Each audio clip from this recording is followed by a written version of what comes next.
আজ বানাবো সাবুদানার ক্ষীর। সাবুদানাগুলো আগের দিন রাতে ভিজিয়ে রেখেছিলাম। সাবুদানার ক্ষীর বানানোর জন্য বড় দানার সাবু নেবেন। প্যানে দিয়ে দেবো 1 চামচ ঘি।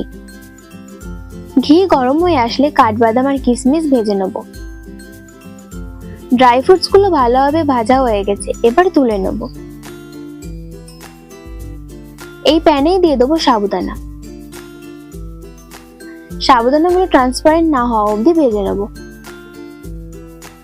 সাবুদানাগুলো ট্রান্সপারেন্ট হয়ে এসেছে, এবার দিয়ে দেবো দুধ। হালকা ফুটে আসলে দিয়ে দেবো চিনি আর কালারের জন্য দিয়ে দেবো 1 চিমটে হলুদ। দেখো কি সুন্দর একটা কালার হয়ে এসেছে। এবারে দিয়ে দেবো ভেজে রাখা ড্রাই ফ্রুটস। পুরো প্রসেসটা কিন্তু স্লো টু মিডিয়াম ফ্লেমে করতে হবে।